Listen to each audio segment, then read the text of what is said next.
Good evening and welcome to this edition of the Hamilton Report. I'm Scott J. Hamilton. I'll be your host this evening. And as I say every Monday evening, with heartfelt thanks. I'm hearing myself twice. I think we just fixed that. Sorry, folks. As I say every Monday evening, thank you for being with us for this half hour. It's always my privilege to spend this time with you because I value the time that I get to spend with Democrats in Oklahoma. And every week, every guest that we have on makes me a little better informed and a little smarter. And I am always grateful for that as well. Before I introduce our guest this evening, I want to say a very special word of thanks to all of our presenters and all of those who attended Campaign Academy 2021 this past Saturday. It was really an extraordinary day from the very beginning till the very last minute. It was full of great information, camaraderie, team building, great chance to network, and I was so thrilled to be a part of it. I'm thankful to the ODP staff for all of their work, and certainly to all of our presenters who gave up their Saturdays to help all of us be better at not just campaigning, but helping in campaigns as well. Want to say also congratulations to the newly elected officers of the Young Democrats of Oklahoma. This is a powerful group, and they're growing and they're doing more and more all the time. So congratulations to those new leaders. And also, now that all of our county conventions are over, I want to take a moment to congratulate all of our new leaders across Oklahoma. My gosh, it's going to be a great year. We are sitting, I think, at a wonderful time to be Democrats in our state because we're building a momentum, we're registering new voters, we're keeping people engaged. And so truly it is an exciting time, and I'm glad that we are all in this effort together. So with that being said, my guest tonight is someone who is not from Oklahoma. In fact, she lives in Washington, D.C., where she works for the ASDC. That's the Association of State Democratic Committees.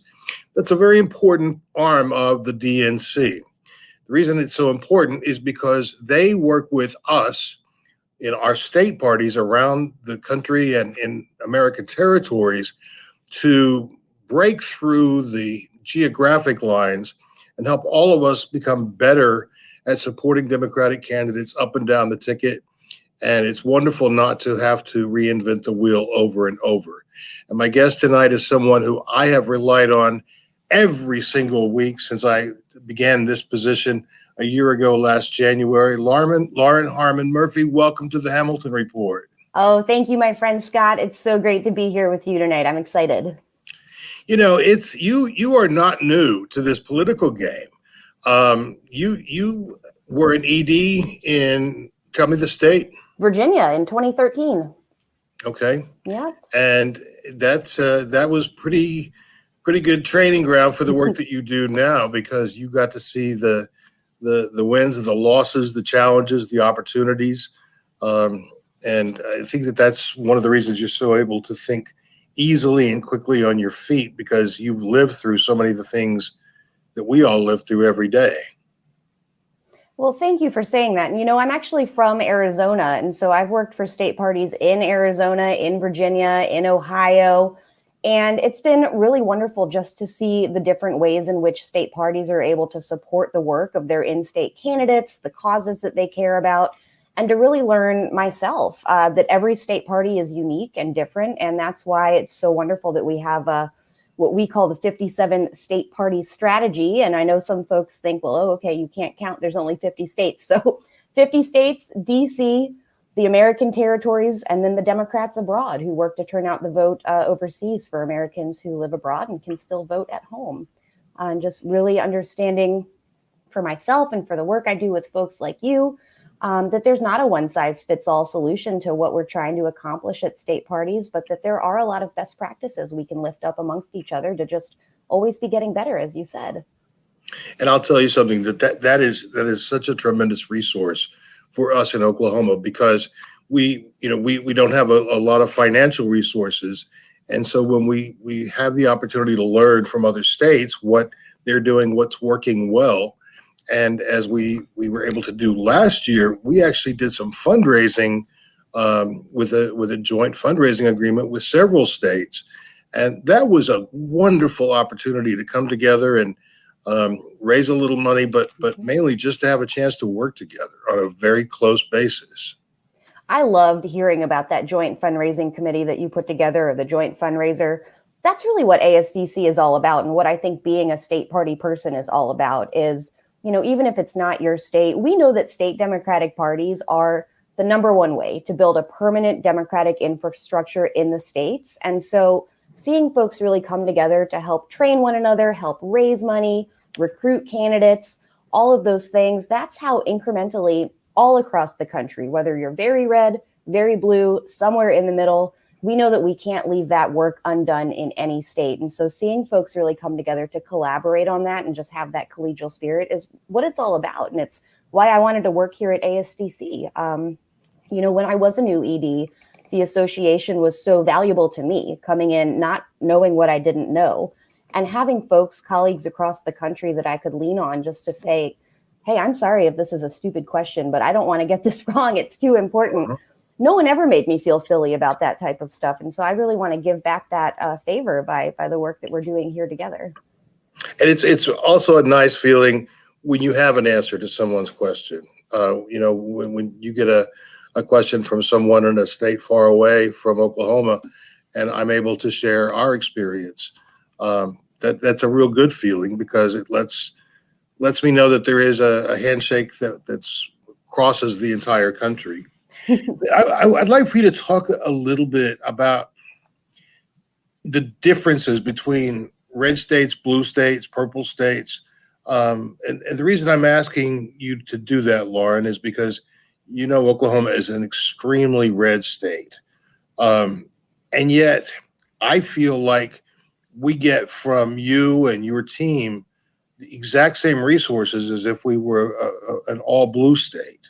So how do you, honestly, I think I probably take more of your time than a lot of EDs do.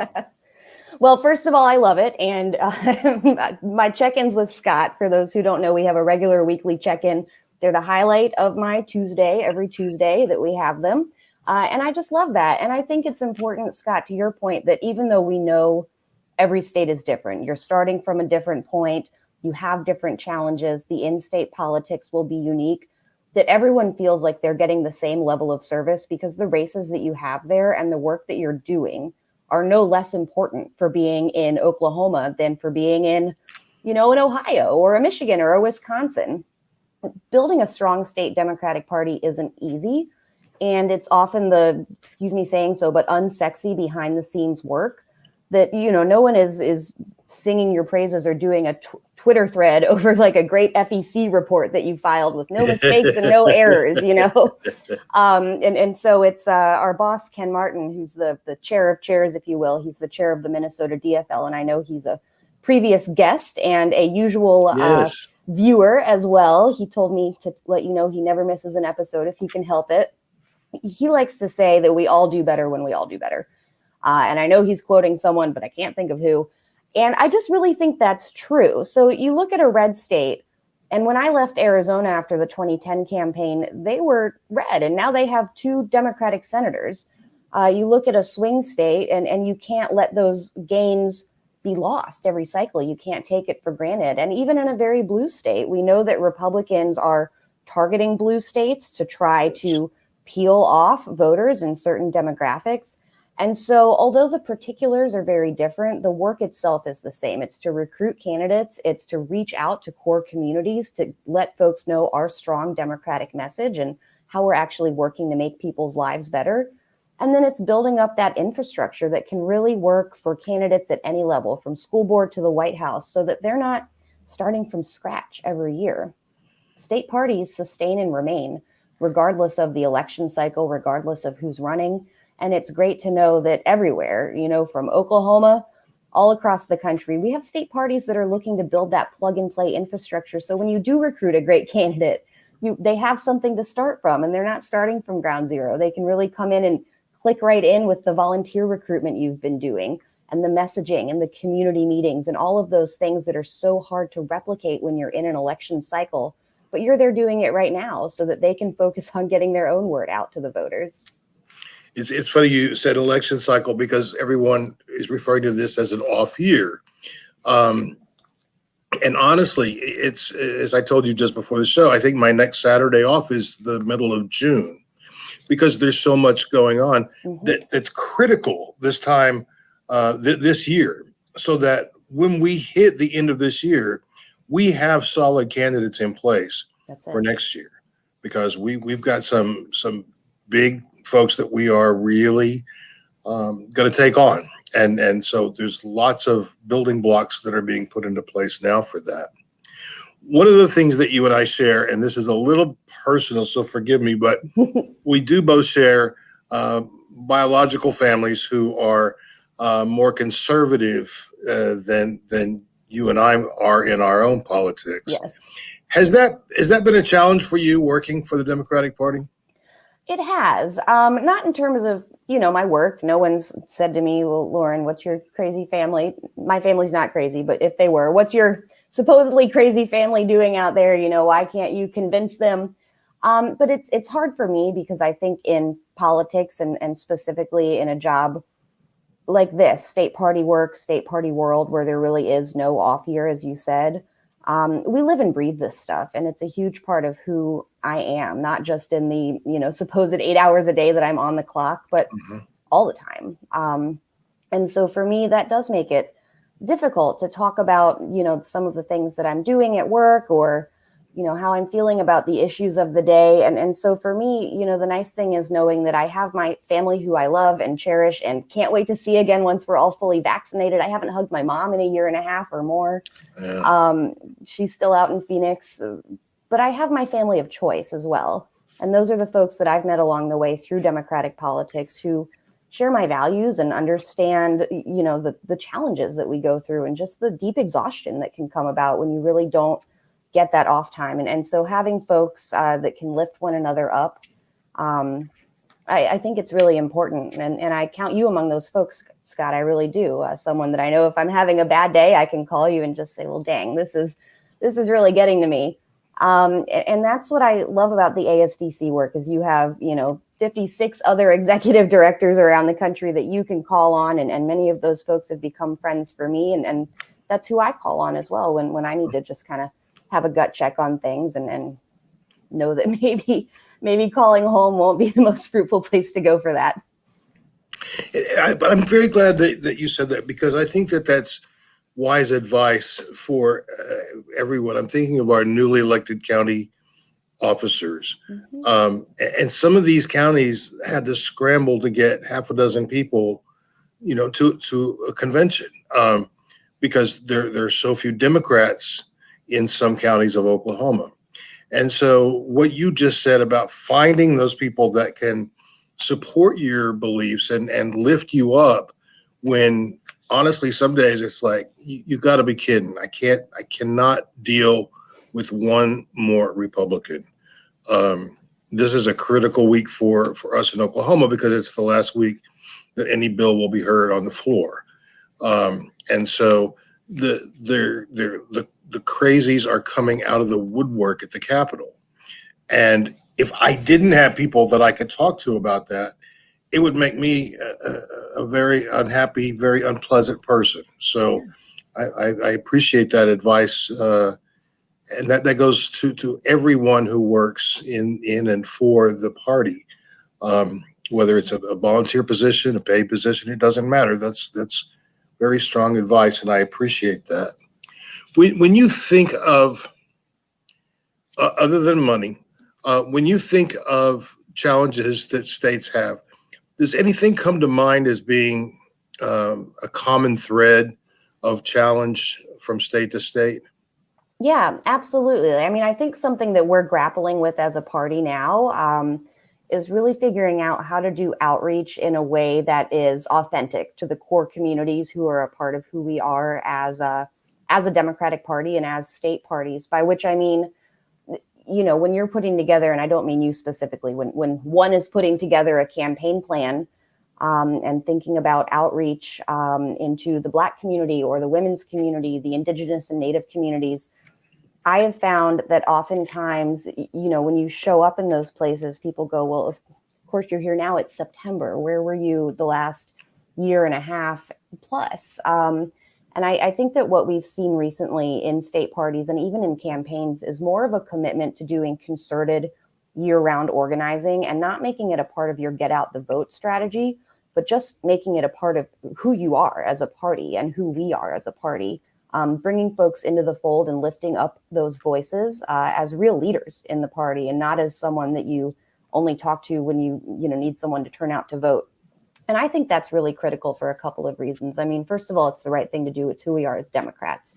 But it also makes our party more vibrant, makes us richer in the way that we're able to speak to folks. And it lets us really hear from people how the message is resonating so that we can make sure that we're talking about what people care about, make sure that we're taking those things into account in our policy. And, winning elections is, of course, important, but we're not doing this to put points on a board. It's not for fun. We're doing it because we're trying to make a difference in people's lives. We're the party that believes in helping people, improving communities, making lives better. And we can only do that if we are actually listening to the folks that we are trying to serve and represent and lift up.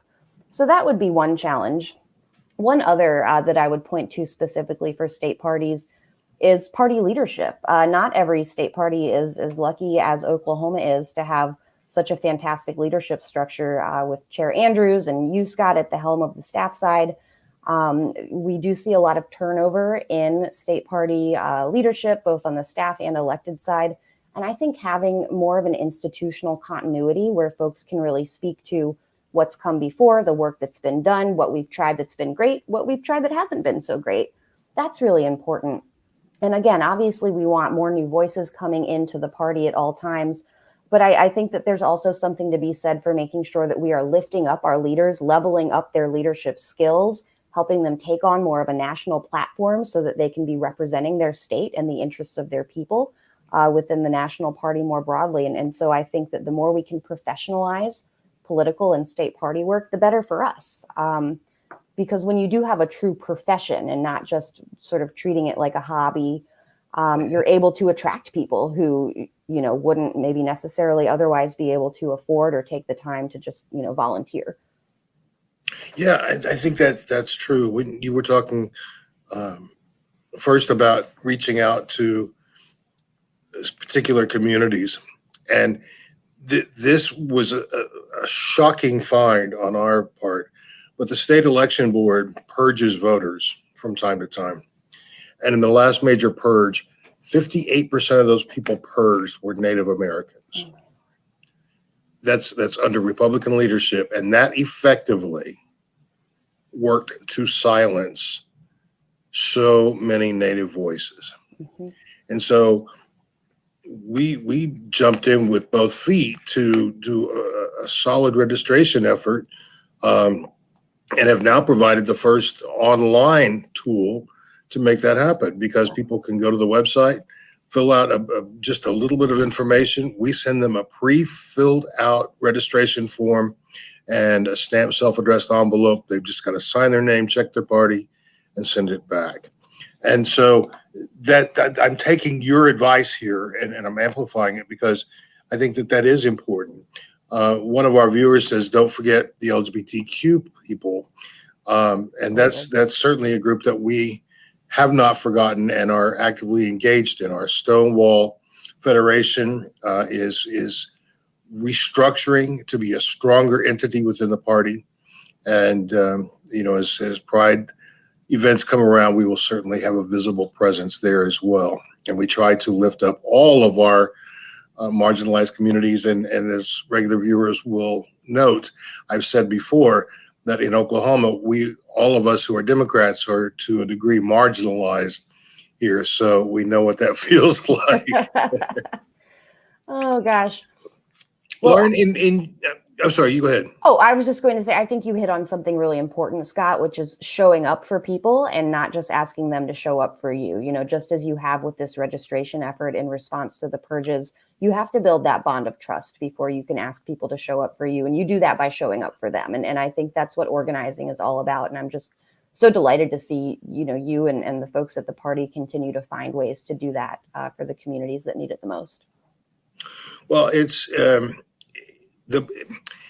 I always say that this work is kind of like an onion, because the more you peel away, the more there is to see, and the more there is to learn. Yep. And that's actually one of the most enjoyable parts of my job, because it's continuous learning, and those are the opportunities that we try to provide to people. And that's something that the ASDC has really put a great deal of emphasis in, with the Best Practices Institute and all the various trainings that are provided to state parties free of charge. And we have sure benefited from those. I'm really glad to hear it. The joint training department between the ASDC and the DNC, the Best Practices Institute, I think is a tremendous resource. And that's everything from the regular training programs that they put on. I know some folks in the state or watching this show may be in their last week of T3, the Train the Trainer program, which is a really cool annual program put on by our training department to just level up grassroots skills, everything from fundraising to political to using the voter file, just those basic things, so that then those folks are then credentialed and can walk into any campaign office and say, hey, I'm here to volunteer or to be a staffer. And, I don't need to do on-the-job learning, although, of course, we all do. But I have this set of skills ready to rock and roll. I just think that's so cool. And then, of course, tailored programs for folks, finance directors and their communications directors, voter file, you name it. I just think that's something I love about this too, is that you're always learning, always getting a little bit better. And that's the whole idea, is just incremental gains and leveling up every time, getting our skills a little bit tighter, building on our gains every election. Things don't change overnight. And, we aren't all experts the first time we try something, but we can always just improve a little bit. And that's what it's all about. You mentioned the training that people are just finishing up. I'm happy to say, and this is a big shout out to all Oklahoma Dems, because you may not have heard this, but we in Oklahoma, we ranked 4th in the nation with the number of people who signed up for that training. So that means we've got a lot of well-educated folks who are ready to go, and that's exciting to me. What a huge asset to the state. I'm sorry? What a huge asset that will be to the state. It will be. It absolutely will be. And I know staff that have gone through that training were some of the biggest proponents of it, and encouraging other people to sign up for it as well. So I think that's, the more we can train, the more we can share, the better off we are. And you have proven that every single day. When you look at Oklahoma from an outsider's perspective, because, I referred to you as a Washington insider, because you are. And no, I mean that in the best possible sense of that term. But when you look at Oklahoma, and you've been working how long have you been Midwest Director? I became Midwest Director in January of 2020. Prior to that, for the 2 years and change, I was the Southern Regional Director. That's right. You and I came in at exactly the same time into this region. What have you seen in Oklahoma in the last year and a half? What has your view been of what we're doing, how we're doing it? And I'm asking you to be candid here, because we always need the viewpoint of someone who's not sitting in the middle of this every day. No, absolutely. I appreciate that.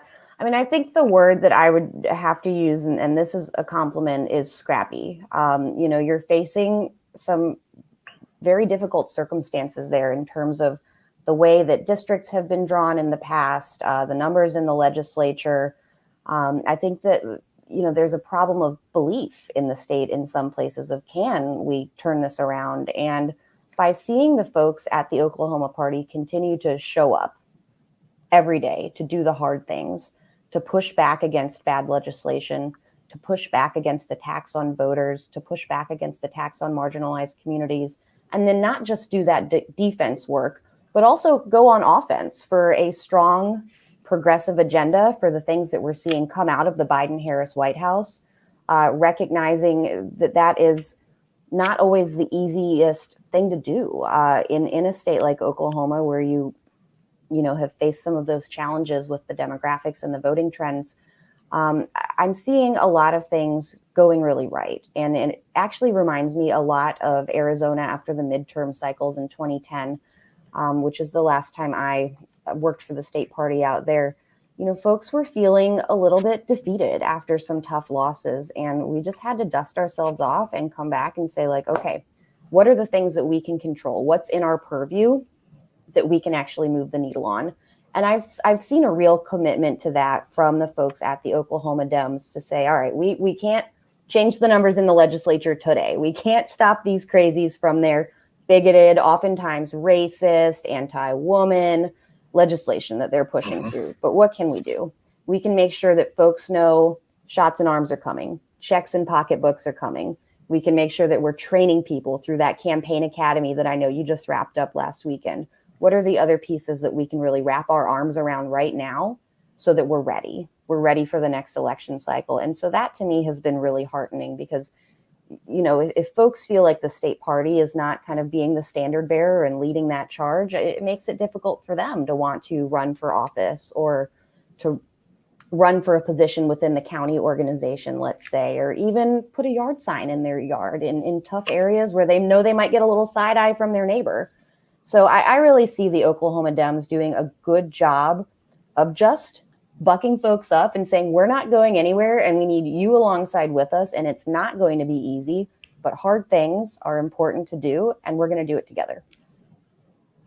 Wow. There is no question I could ask you that you could answer, and it'd be any better way to wrap up this show. Lauren, you are amazing. You have been a real gift to me to work with, and I'm looking forward to our continued friendship for years to come. You're a very special person. And from the bottom of my heart, thank you for all that you do for our party in Oklahoma, for me personally, and for Dems around the country. I'm so glad that you didn't yell at me when I encouraged you to work an extra half hour tonight. I know it's already been a 13-hour day for you. But thank you for being with us. And I look forward to seeing great things from you in the near and long-term future. Oh, well, thank you, my friend. Thank you for having me on tonight and for all that you and the Oklahoma Dems are doing. It's really a treat to work alongside you all. Thank you, Lauren. I'll speak to you soon. Wow, that was nice to hear from someone who's not sitting in the middle of what we're doing every day, because frankly, it can be a little difficult not to lose perspective when you're focused on something so intently. I want to thank you again for being with us tonight, and the fact that you choose to join us every week means a great deal. I'm very appreciative of that, and I look forward to being with you again next Monday evening at 7:00, when I promise you another show where we will all learn a little more and be just a little smarter at the end, as we are tonight. Until then, please take good care of yourself. I'll see you next week. Have a good night.